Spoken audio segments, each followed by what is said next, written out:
बिस्मिल्लाहिर्रहमानिर्रहीम। आज का जो हमारा टॉपिक है वो ये है कि एज अ लॉ स्टूडेंट हमें क्या करना चाहिए।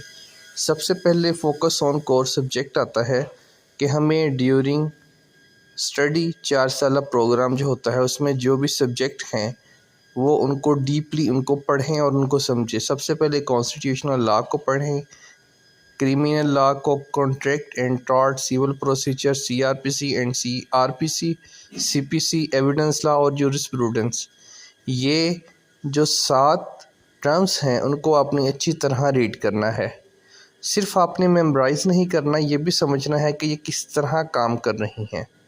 उसके बाद आप दूसरे नंबर पर लीगल रिसर्च स्किल्स आपके पास डेवलप आप करें अपने। आप पीएलडीज़ पढ़ें, जजमेंट्स पढ़ें, केस लॉज पढ़ें और देखें कि किन किन पॉइंट्स को जज सब जो है वो कंसीडर करते हैं और किन किन पॉइंट्स की वजह से आपके क्लाइंट्स को फेवर हो सकती है। तीसरे नंबर पे आ जाता है राइट एंड प्रेजेंट, कि आप लीगल आर्टिकल्स लिखें, छोटे छोटे ब्लॉक्स लिख लिया करें। ठीक है, अगर आपका कोई भी केस है जिस हवाले से आपने किया है और आपके हक़ में फ़ैसला हुआ है या आपके ख़िलाफ़ हुआ है तो उसके हवाले से एक आर्टिकल छोटा सा लिख के रखें ताकि आपको वो पता हो कि वो आपके नोट्स हैं और ये इस तरह कोर्ट की प्रोसीडिंग हुई थी। कोर्ट कंपटीशन में जो है वो पार्टिसिपेट करें।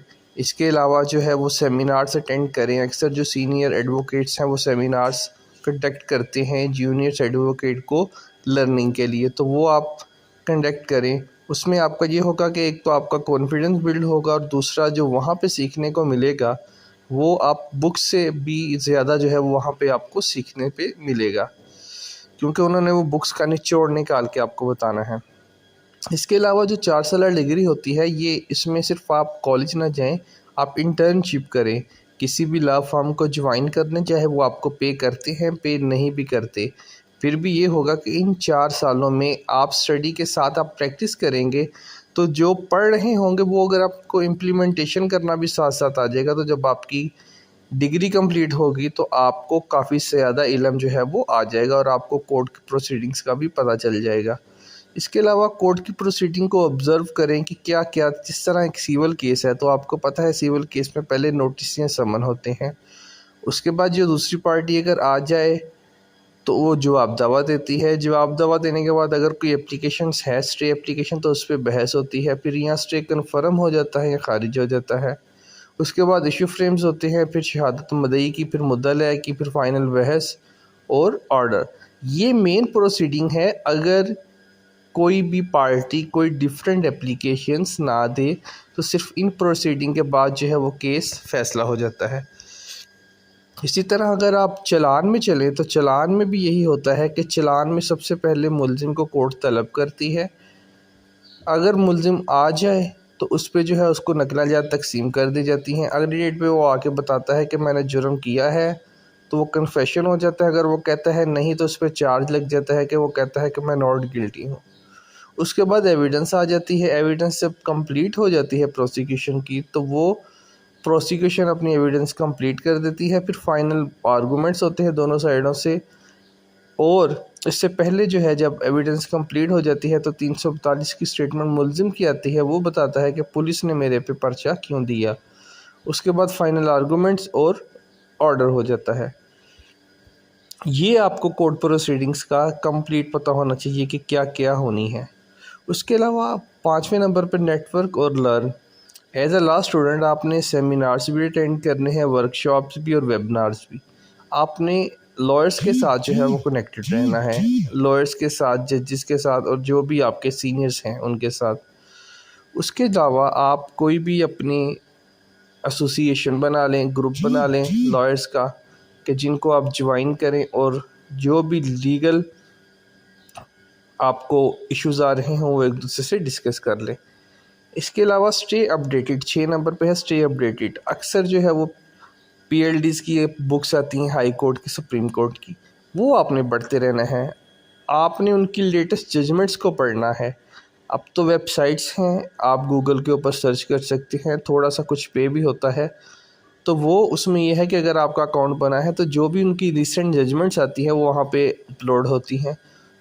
इसके अलावा भी बहुत से ग्रुप्स हैं फेसबुक के ऊपर, यूट्यूब के ऊपर, जो फ्री में जो है जिन्होंने ग्रुप्स बनाए हैं और जो भी रिसेंट जजमेंट्स आती हैं वहाँ पे अपलोड कर देते हैं, आप उनको लाजमी पढ़ें।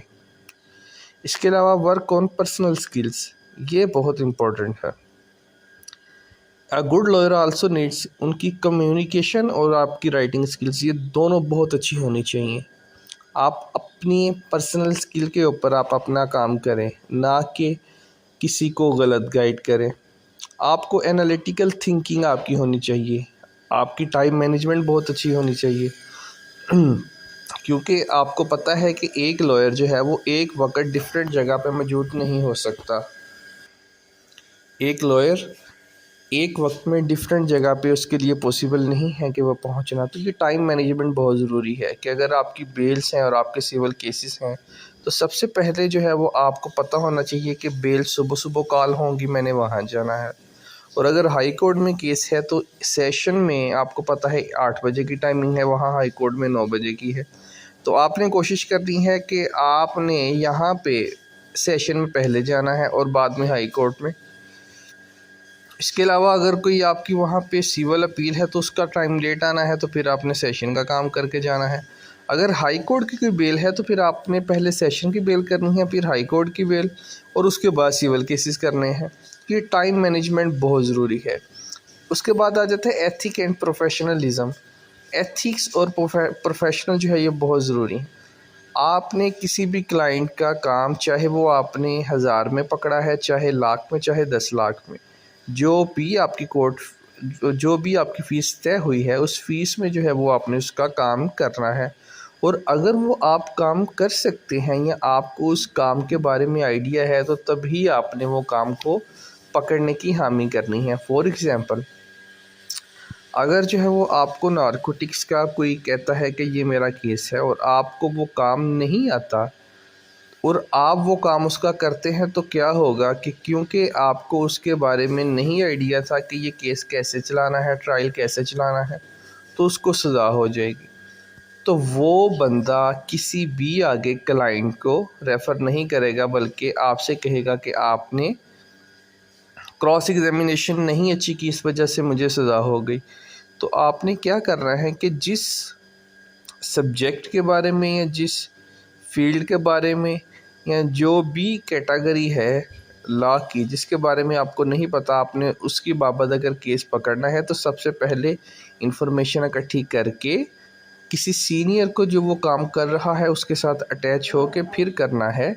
आपने ख़ुद ही फर्स्टली जो है वो नहीं करना, क्योंकि ये लॉयर्स का काम जो है वो लिंक के थ्रू होता है। जितने आपके लिंक्स बनेंगे उतना ही आपका काम आएगा। अगर आपने एक बंदे का काम अच्छी तरह कर दिया है तो वो दूसरे क्लाइंट्स को बताएगा कि ये वकील साहब थे, मैंने इन्हें काम का कहा तो इन्होंने मेरा काम ये किया है, वो आगे बताएगा और ये लिंक्स एक चेन बन जाएंगे।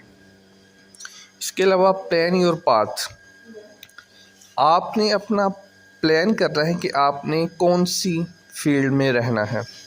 आपने सिविल केसेस करने हैं, आपने क्रिमिनल केसेस करने हैं, आपने कॉर्पोरेट लॉ की तरफ जाना है या आपने टैक्स की तरफ जाना है।